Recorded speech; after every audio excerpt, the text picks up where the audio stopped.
You're listening to Mixing Mindsets. I'm Andrew Blank. And I'm Eric Navrosky, and we hope you find some value out of these conversations about lifestyle, music, and more. What's up, guys? Welcome back to Mixing Mindsets. We're here with Beef and Cody from the Holtzmann Effect. This is actually Tyler, but I walked in before, and you explained the Beef story to me, and I love it, so I'm going to call you Beef from this point on, if that's cool. Sounds good. All right. You guys are in the Holtzmann Effect. Tell us a little bit about the band. I want to say it started about 4 or 5 years ago. We were in a cover band, and we were sitting on original material. And we weren't. Well, I was. And the guys took notice and thought, maybe we should. I asked. We should turn this into something. And we essentially did. So now we're here.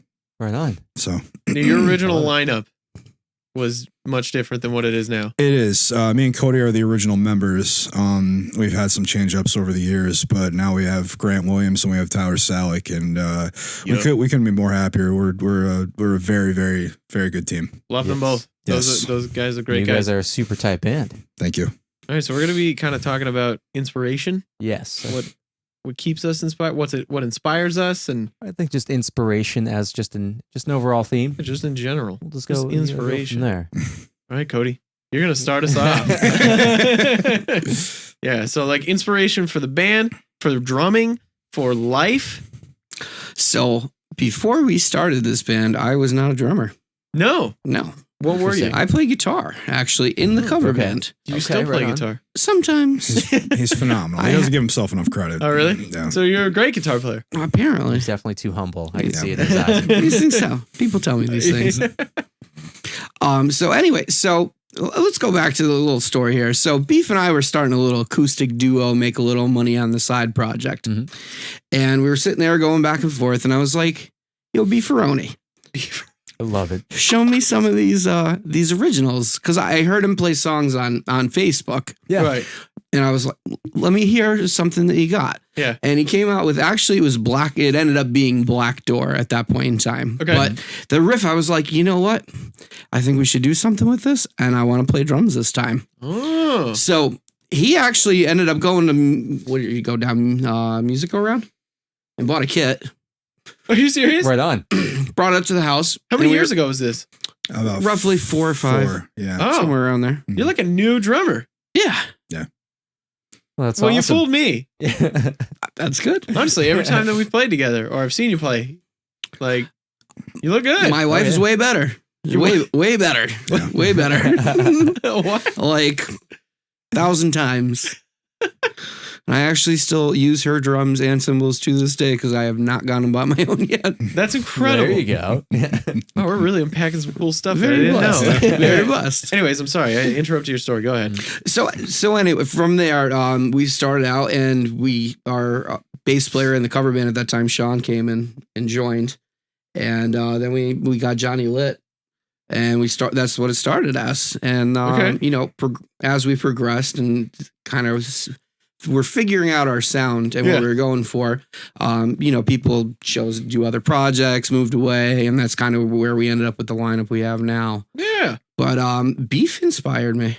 Oh. I heard his Tunskis, and I was like, we have to do so. Like, we can't not. Yeah. Honestly, because at that point in time, that he really, really came out as one of the first times I ever sat down and was like, we could actually do something with this and be very productive. Yeah. Yeah. That's awesome. Yeah, that's really cool. Were they acoustic stuff or was it like fleshed out demos? All acoustic at that point in time. It was all acoustic. Everything that he did original was acoustic. Yeah. Mm-hmm. And then from there forward, it'd be like, Beef, pick a riff. And he'd start playing something. And then we worked forward from there. And eventually it turned into a song. And like even stuff now that we just put out, some of it has been hidden away. Like it was in the beginning of the band that was either just set aside or not everybody was agreeing on at that point in time. Right. And then they come back out of the woodwork on the old cassette tapes because that's how old we are. We would have band practices, but at the end of the band practices, or even on days where the whole band wouldn't show up, me and Cody would show up, and he would play drums and I'd play guitar. Yeah, and we would just bounce ideas back and forth. And honestly, I think that's where the creativity truly came from. Like it just the magic just happens in the room. Trying to write with 4 people and trying to write with 2 people is a huge difference. Oh my gosh, So 100%. Andrew and I absolutely noticed that because the way that the So Much Hope record really came to fruition was us sitting in a basement together and just playing. Yeah. And eventually I was like, yo, that was cool. Let's do that. And that was cool too. And, you know, you mangle it up together and really like basically that whole record was written, besides Desert Child, but was written together in the same room.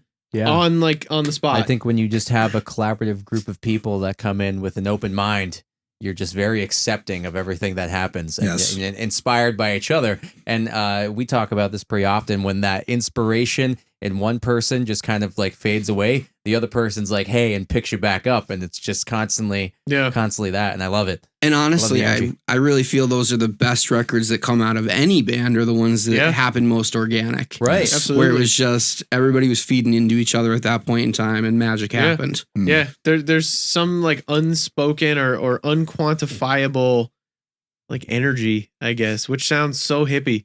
But honestly, there is like something in the air. Right. You know, it's the magic. We all produce electricity. So Get it over there. Oh man. Okay, well that's awesome. So you're saying that beef inspires you, and I think that's really nice. That's a sweet it's the sentiment. first I'm hearing of sentimental. that. And Oh yeah. Well, he's not going to tell you outside of this I'm all context. mushy. That's means a lot. Thanks, Cody. I love you, buddy. Love you too. All right, move over.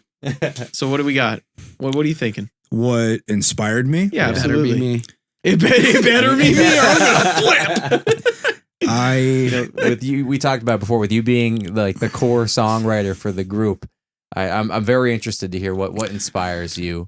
Music came to me from my mother. She was a huge Grateful Dead hippie, and she had records and she had CDs, and she passed away when I was around, I think 11 or 12, and I got my hands on her records. And ever since then, I had this dream. Like I watched videos of people playing on stage. I've watched people move crowds. Oh yeah. And it just makes my hair stand up every time. And so I've always had that dream. I'd be a kid playing air guitar in my living room when no one was home to songs that I loved. I was always banging on pans. Yeah.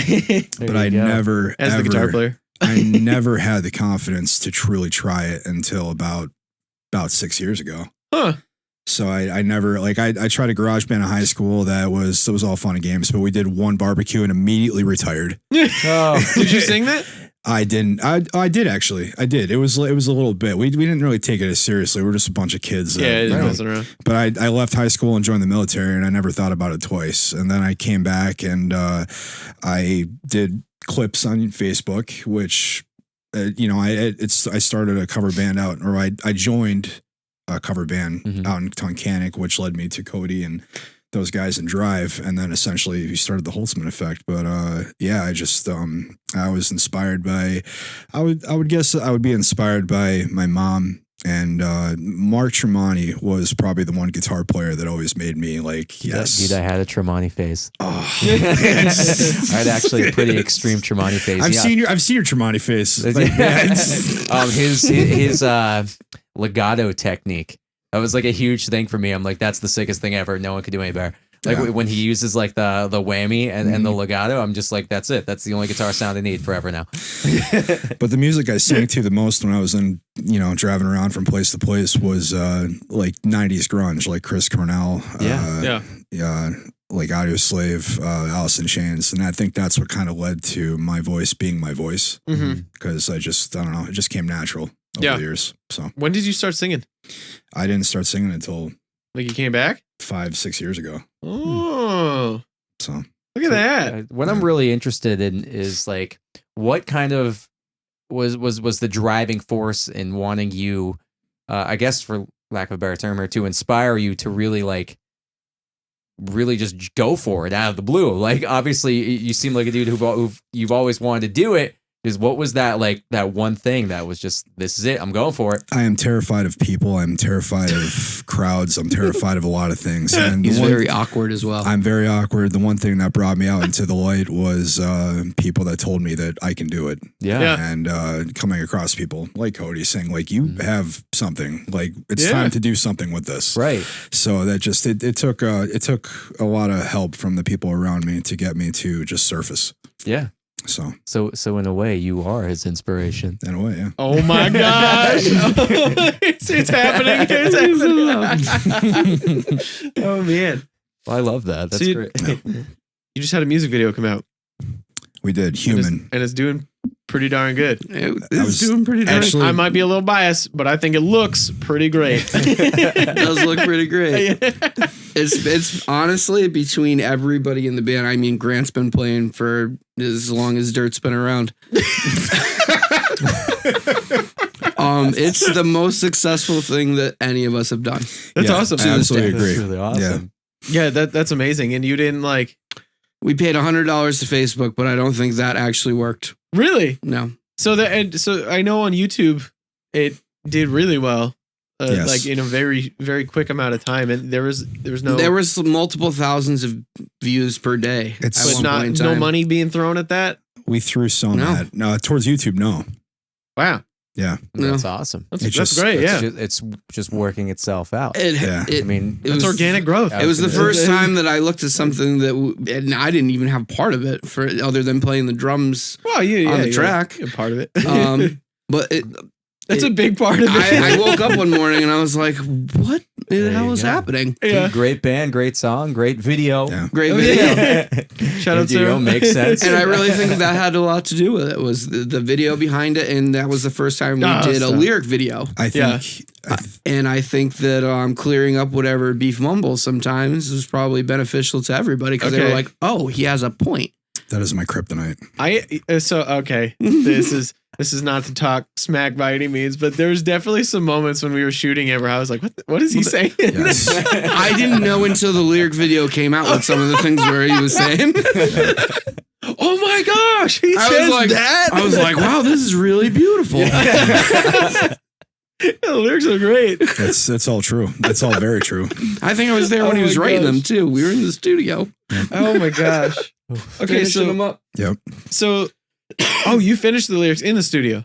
Yeah, some of them. Last couple. New tunes. Yeah. We had some last minute changes and some Okay. alterations, and Just happened.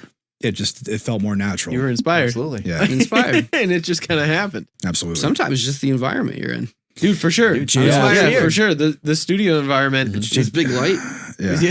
Big old light changes. just makes Big you old wanna, light. makes you want to say stuff. There's light over here. Yeah, Yeah. the visual does have a really just like an appeal on your thought Oh, process. absolutely. That was such a huge. I think the visual played a huge part in that because that Smells video, too.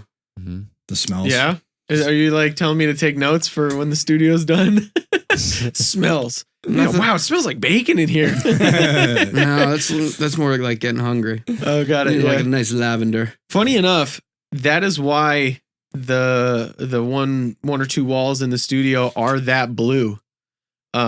Because of, the science behind color and all this other stuff. Like Right. I absolutely did not.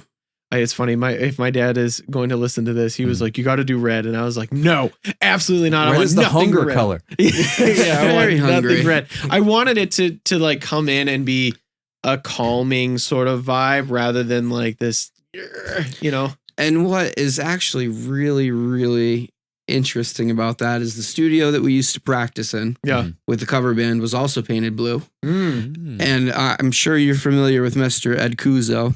Oh yeah, But of way course. back in the day when he was playing in Meldon and we were in high school, Yeah. hanging out in the back of cars, he wrote a song called Blue Room. Oh. Okay. Now, I'm not sure who's heard it, but Okay. it's a very, very good song. Oh. Well, the paint is Valspar Motor City Blue. Shout out! No, I'm kidding. Shout out to Ford. May your trucks not catch on fire. Funny enough, it's become a joke with me and Sarah. Like every time I see a blue, I'm like, it's a nice blue, but it's just not Motor City blue. Like, but your shirt, It's close. It's close to Motor City Blue. Motor City Blue. It's Shout not, out Valspar. Sponsor it. It's not quite there, but it's almost there. But yeah. So Andrew, kind of what inspires you to it's to funny keep it because moving? as I was thinking about it, I think Beef really just kind of hit the nail on the head. Yeah. In terms of it always tends to be friends and family are your driving force. Oh yeah. Towards the majority of things that you do. Yeah. It's funny because I was listening to a Rogan podcast the other day, Right. and he was just talking about like regardless of what your aspirations are, if love in some sense isn't the like some factor in it, you just lose all of your willpower. Like love for it or love just in general? love in general. Like some may say all you need is love. That is 100% true. Love is also all you need. Love. But yeah, no, I think it just depends on the context, you know? Yeah. I think I'm in terms of songwriting and music, I tend to like at least for myself, I tend to pull from life experience as the majority of people do. Yeah. If we're writing for a client or something like that, the goal is to try to get them to find it within themselves. Yeah, absolutely. And we sort of match that up. Exactly. Yeah. In terms of, I guess, my personal goals and aspirations, I mean, it's really just, friends and family. Yeah. Like I said, the people actively in your life. Yeah, absolutely. Speaking into you. Like, exactly. If the reason I still do music and still be a part of, like, enjoy being a part of this community is literally meeting people like you guys. And it's just like, I had this thought, I've had this thought for the last couple of months about how it feels like at least 75% of the people I know in my life now like happened because I started a band when I was 16, 17. And that's bizarre to me. Sounds about right. Like, yeah, but that's kind of the case. You ingrain yourself into that world. Yeah, and that becomes your circle. circle. It becomes your person. Your world. That's very interesting. Yeah, just the majority of my friends are involved with music, and then I have my family, and I have and that's kind of it. Yeah, which is you mentioned the clientele that we work with. You and me together as a team, and as we're writing music for people. It's kind of funny because I think about inspiration and what inspires us to write music for people. And to me, in that moment, it's literally the client in the room just being hyped. Absolutely. Yeah. It's like that enough is an inspiration to just exactly hit the ground running and just move. Yeah. No, I agreed. And I think there is an excitement factor. And I think as we get to know people, when we work with different like artists and we get to know them more, you try to start digging things out of them. It's more like when you become their buddy, it's just like, hey, start telling me like your deepest, darkest stuff now. And I want to dive in. At the end of the day, the best songs and the most memorable songs and the songs that last forever are the ones written by the most vulnerable that expose that. Exactly. Agreed. I honestly can't agree more. It's a tough thing to do. Mm-hmm. It is absolutely. Yeah, that is absolutely a tough thing to do. And it's funny because you guys probably understand. Just as the artist writing it, you feel the most connected when the words just match correctly, and when you listen back years later, it just takes in your brain. You're like, I remember like why I wrote that. Like, yeah. You get taken back to the time, and it's very interesting. Same thing with smells. It smells too. Yep. Absolutely. Back on the smells. We should start writing songs about scents. So like every time, like lavender. It's not about years from now, I'm just gonna remember it. Have you ever walked in a place and you smelled something and it took you back 20 years? Yeah. Kinda. I think Cinnabon is that for me. Yeah. Funny enough, because locally around here, we didn't have a Cinnabon until somewhat recently. So anytime that I would smell that would be like if my parents took me on vacation, right, or something, and you're in the airport or whatever, and you smell, or wherever you are, you smell Cinnabon. When it came to our local area, and I was like, getting that whiff, I was like, oh, it kind of reminds me of, we went to Arizona when I was pretty young, like 9 or 10 or something, and I was like, Cinnabon reminds you of Arizona. No, more so the travel to Arizona. They're both tan. Yeah. No, cactuses remind me of Arizona. That's fair. Yeah. I fell into one there. It was cool. Oh, no. Like what kind of a cactus? A big tall one? Like no, the old it was- cartoons? no, or you know I those- always bushy picture guy? a cartoon. Yeah, Yeah, like, yeah. like my height. It's like that. No, my friend and I were at the hotel and we were throwing a ball back and forth, and I lost it in this like pile of cactuses, and I sort of like fell over as going to get it, and it stabbed me in the arm, and it was awesome. And that inspired me to write metal and write really angry music There you because I'm go. so mad. No, I'm kidding. So mad at that I stupid hate the cactus. Yeah, yeah. So subliminally, three all albums. the messages underneath the lyrics that I write are Mm. all about how much I hate that cactus. That's fair. 3 albums about cacti. There you go. So, Oh, man. Eric, what inspires you? Yeah. This is probably me coming from a different perspective because Yeah. I don't really write lyrics too often. Right. A couple here and there, but I wouldn't call them good. And I wouldn't say I'm a lyricist. It's mostly music. And to me, what inspires me to keep writing the music, the instrumentation Mhm. part of it is happiness. And that sounds really cheesy, but we've sort of touched on this in the past, and maybe you guys can sort of pick up Mhm. on this one. But Maybe we'll I- disagree. yeah, Yeah. no. Oh, never maybe. know. I mean, maybe. But I have a really hard time writing music if I'm not stoked or happy or something. And I know a lot of people are like, "Oh, I wrote this because of a really traumatic event or whatever," and I was depressed or in a darker time, and they wrote this really nice piece of music. But Mhm.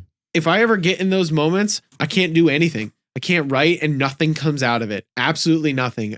I don't start making progress until my brain is out of that again, and I'm back into this more like happy, sort of go lucky Eric that I'm typically.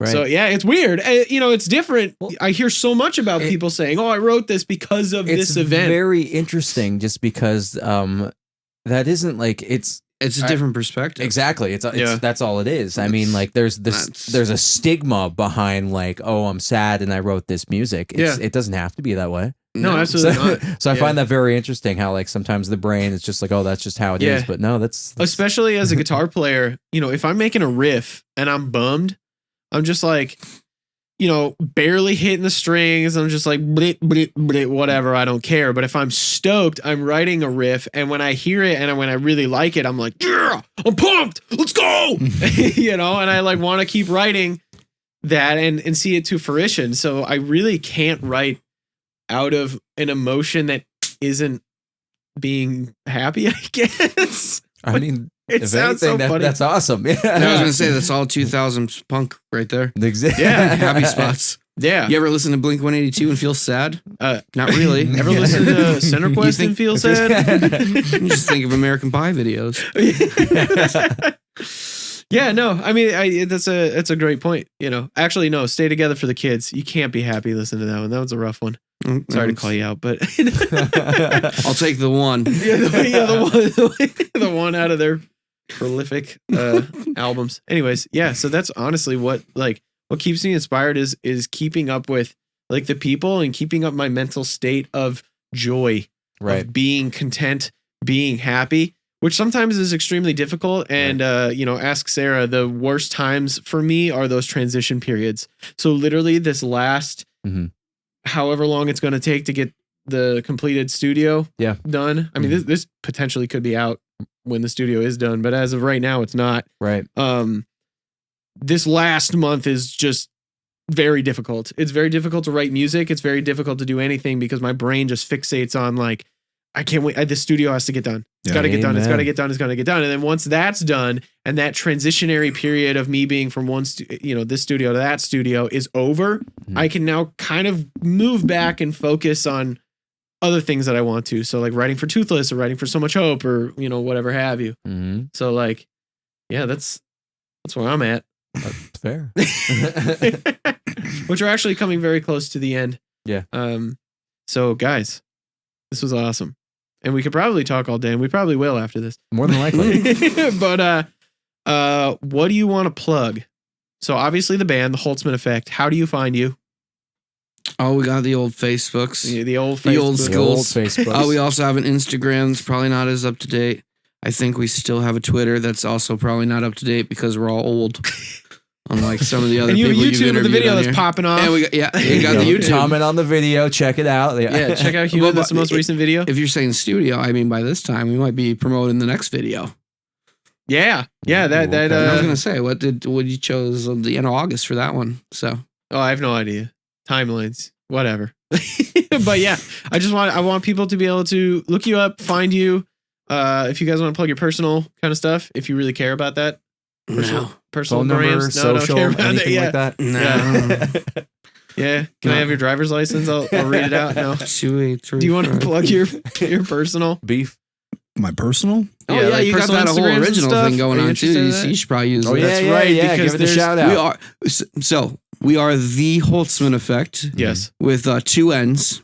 Yes. 2 N's in the Holtzmann. So if you Google that, it'll pop up. Yeah, absolutely, because that's very original. Yes. And We're also, I'm going to kick myself. We're playing, Holtzmann's going to Rampworks in August, and I believe we're coming to the conference, the Electric City Music Conference in September, but the sick. date is to be determined. That's okay. Right on. This will definitely be out before that. So Yes. August and September, you can look for them playing shows. You want to plug your personals? I'll ask one more time.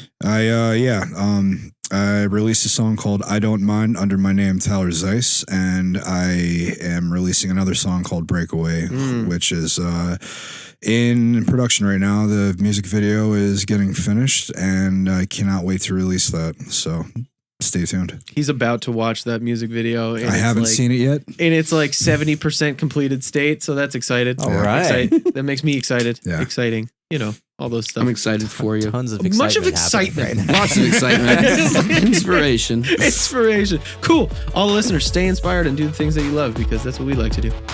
Cool. Peace. Peace. Peace out. Peace.